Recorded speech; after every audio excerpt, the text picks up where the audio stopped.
Hare Krishna, Radhe Radhe. Welcome to my channel Laddu Gopal ji की सेवा ज्ञान भक्ति। कैसे हैं आप सभी लोग? आशा रखती हूँ अच्छे ही होंगे।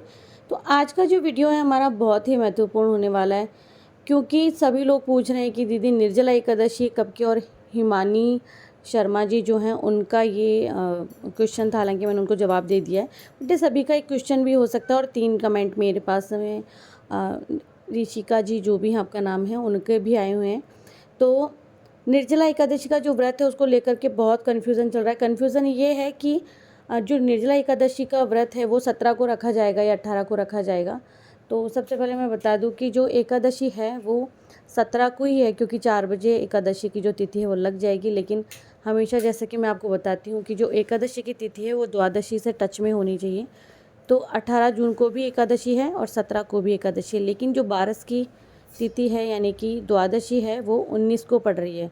तो आपने जो व्रत रखना है वो तिथि है 18 जून। तो चलिए आगे की इन्फॉर्मेशन लेते हैं बिना समय गवाए हुए।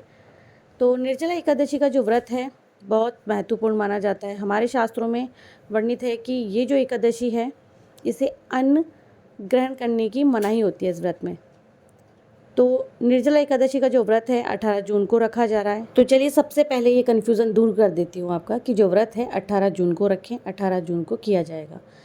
कुछ महिलाएं इस व्रत को नहीं कर सकती हैं, जानते क्यों?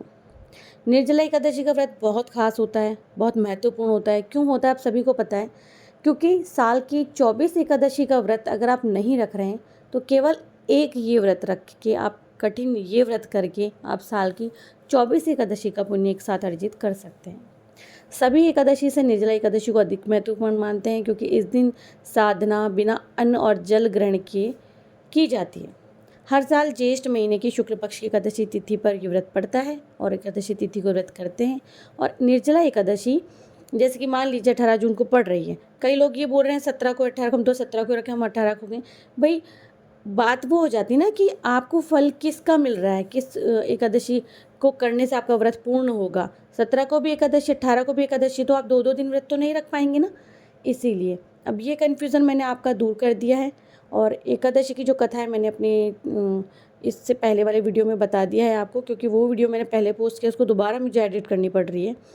तो अगर आप बीमार हैं तो निर्जल व्रत ना रखें। अगर आप प्रेग्नेंट हैं तो निर्जल व्रत ना रखें। अगर आपकी उम्र ज़्यादा है, आप बाहर ट्रैवल ज़्यादा कर रहे हैं, क्योंकि गर्मी इस बार बहुत ज़्यादा है, तो आप प्लीज़ ये व्रत ना रखें, यानी कि निर्जल व्रत ना रखें। चलिए ये तो हो गई बात ये कि कौन इस व्रत को कर सकता है, कौन नहीं कर सकता। अगर आप किसी बीमारी से जूझ रहे हैं या आपको कोई शारीरिक परेशानी है या कोई भी स्वास्थ्य से संबंधित परेशानी है तो इस व्रत को आप ना रखें। ठीक है, दवाइयाँ अगर आपकी चल रही हैं तो आप व्रत को ना रखें। अब सबसे बड़ा सवाल ये खड़ा हो जाता है कि दीदी हम जल कब से ग्रहण करें, कब तक ग्रहण ना करें, व्रत कैसे हमारा खोलेंगे? तो मैं आपको इस वीडियो में केवल महत्वपूर्ण जानकारी देने के लिए आई हूँ। तो महत्वपूर्ण जानकारी, कई लोग ये कहेंगे कि दीदी मासिक धर्म के दौरान क्या ये व्रत रख सकते हैं? तो जी हाँ, बिल्कुल रख सकते हैं। पूजा नहीं कर सकते हैं। आप मानसिक सेवा कीजिए, मानसिक पूजा कीजिए, मानसिक जाप कीजिए, कीर्तन कीजिए, आपको पूर्ण फल मिलेगा। ठीक है, अब आ जाते हैं हम इस बात पर कि ये जो व्रत है, आप निर्जला एकादशी का व्रत कर रहे हैं तो आपको जल कब से पीना छोड़ना है। मान लीजिए अगर 4 बजे एकादशी की तिथि लग रही है तो 4 बजे के पहले पहले आप जल ग्रहण कर लें। ठीक है, और फिर जब तिथि समाप्त हो जाएगी उसके बाद आपको पारण करना है। वैसे मैं इस वीडियो में भी बता देती हूँ, लेकिन एक अलग से वीडियो पोस्ट मैंने कर देनी है, क्योंकि वो रेडी रखी है, जो है पारण कैसे करते हैं वो वीडियो रेडी है मेरी। तो उसमें मैंने खुद करके आपको दिखाया है, खुद बैठ के करके दिखाया है कि कैसे आपको व्रत का पारण करना है निर्जला एकादशी तिथि का। तो पूरा मैंने वीडियो खुद बैठ के बनाया है कि कैसे व्रत का पारण करना है, वो ज़रूर से वॉच करना। आपने सुबह में जल्दी उठ के स्नान आदि करना है, और जो भी ब्राह्मण के लिए या किसी ऐसे व्यक्ति के लिए जिसे ज़रूरत है भोजन की, एक समय का भोजन अलग कर देना, जिसे सीधा कहा जाता है, उसका दान करना है, दक्षिणा देनी है, भगवान श्री हरि विष्णु की या श्री कृष्ण की या लड्डू गोपाल जी की पूजा करनी है, और इसके बाद में आपको पारण करना है। ठीक है, पारण करने की जो विधि है, आपको जहाँ बैठ के पारण कर रहे हैं उस जगह को शुद्ध कर लेना है। एक जल से भरा लोटा लेना है, एक गिलास लेना है, तुलसी का एक पत्ता लेना है। तुलसी का एक पत्ता आपको अपने कंठों में रखना है और पानी के साथ में उसे निगल लेना है। ये जो जल होगा वो कौन सा जल होगा, चलिए बात कर लेते हैं। तो या तो भगवान जी का स्नान करवाया हुआ जल हो, या भगवान जी के मंदिर में रखा हुआ जल हो, या आपने थोड़ी सी देर उसे रखा हो, उस जल से आप इस व्रत का ही नहीं प्रत्येक एकादशी का पारण करें। देखिए, पारण जो होता है ना, वो ये नहीं है कि आप बैठे आलती पालती करके अगले दिन भोजन कर लिया, वो पारण नहीं होता है। पारण होता है व्रत को तोड़ना।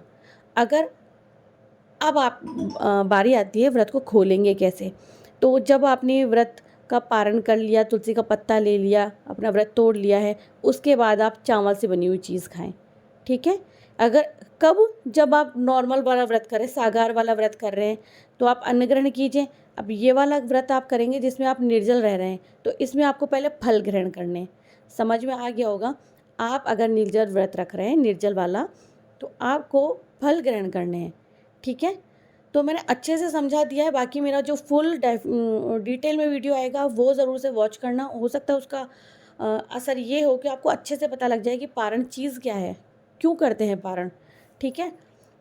तो अब हम बात करते हैं कि ये जो व्रत है, अगर आप जल से ना करें तो, बिना यानी कि जल के साथ करें तो, जल पीकर व्रत करें तो जी हाँ, बिल्कुल कर सकते हैं।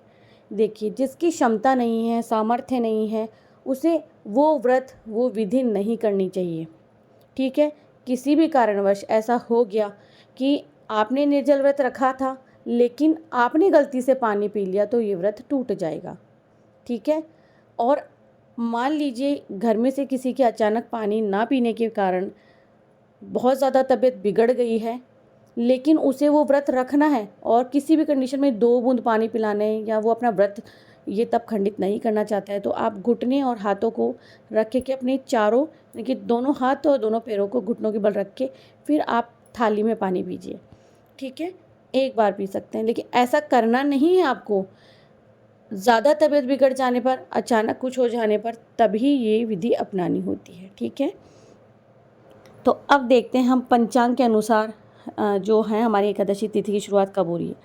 17 जून को सुबह 4:43 पर एकादशी की तिथि की शुरुआत हो रही है, और इस तिथि का समापन कब हो रहा है? 18 जून को सुबह 6:24 पर हो रहा है। लेकिन 18 जून को भी एकादशी है, बिकॉज जो एकादशी की तिथि है उदय तिथि पर है 18 को भी। अब आप कई लोग कहेंगे, जो बुजुर्ग लोग हैं, पुराने लोग हैं, वो कहेंगे वो तो सुबह 6 बजे खत्म हो गई है, तो फिर हम क्यों करें। देखिए, 17 जून को जब आप व्रत रखेंगे तो 18 को भी है, तो 2 दिन का व्रत आप नहीं रख सकते हैं, और ना ही ये द्वादशी से टच है। तो आपको अच्छे से समझ में आ गया होगा कि मैं क्या समझाना चाहती हूँ। और जितनी जो मोस्ट जानकारी थी मैंने आपको इस एक वीडियो में दे दी है कि 17 को ना रखें, 18 को क्यों रखें। दान क्या करना है, आपको पंखी दान करनी है। आप किसी भी प्याऊ में आप मटका दान करके आ सकते हैं, किसी भी गरीब व्यक्ति को। ये जो निर्जल एकादशी, इस पर पानी का दान, मीठी का दान, मटके का दान, पंखी का दान, जिससे भी भगवान जी को हम शीतलता पहुंचा सके। अब भगवान, आप सोचेंगे भगवान को कहाँ दान गया। अगर आपने किसी गरीब की, किसी ऐसे व्यक्ति की मदद कर दी जिसे बहुत ज़रूरत है इन सब चीज़ों की, तो ये दान हमारे प्रभु को ही जाएगा, ठीक है। अच्छे से समझ में आ गया होगा। अब भगवान विष्णु की कृपा पाने के लिए आप क्या करें, अगर निर्जल व्रत नहीं रख रहे हैं तो भगवान विष्णु की कृपा पाने के लिए आप किसी ब्राह्मण को, गरीब को, ज़रूरतमंद को अन्न, वस्त्र, बिस्तर, छाता, जो मैंने चीज़ें बताई वो दान कर दें। तो आशा रखती हूँ कि ये वीडियो आपके लिए इन्फॉर्मेटिव होगा, और इस बार मैंने अच्छे से समझाने के लिए, खुद समझने के लिए, आप सबको बताने के लिए, आप लोगों की सहूलियत के लिए मैंने एक नहीं 5 से 7 वीडियोज़ बनाए हैं। तो हो सकता है आपको अच्छे से समझ में आ जाएगा। और फिर भी आपके मन में कोई भी डाउट हो, किसी भी चीज़ को लेकर के कुछ पूछना हो, तो आप मुझे कमेंट कर सकते हैं। और वैसे भी मेरी एक-एक करके वीडियोज़ आ रही हैं। आने वाली जो वीडियो है मेरी, वो पारण से संबंधित होगी, और एकादशी, ये जो निर्जल एकादशी का व्रत है आप कैसे रखेंगे और पूजा कैसे करेंगे, क्या इसकी विधि होगी सही, ये सब कुछ, इन सभी चीज़ों का वीडियो आपको मिलने वाला है। तो ज़रूर से वॉच करें। आप चाहें तो वीडियो को आगे शेयर कर सकते हैं, ताकि ये जानकारी आप आगे पहुंचा सकें आपके रिलेटिव्स में या फ्रेंड सर्कल में, कहीं पर भी। और वीडियो अच्छा लगे तो प्लीज़ लाइक भी कर दीजिएगा। मैं मिलती हूँ नेक्स्ट वीडियो में, तब तक के लिए हरे कृष्णा, राधे राधे।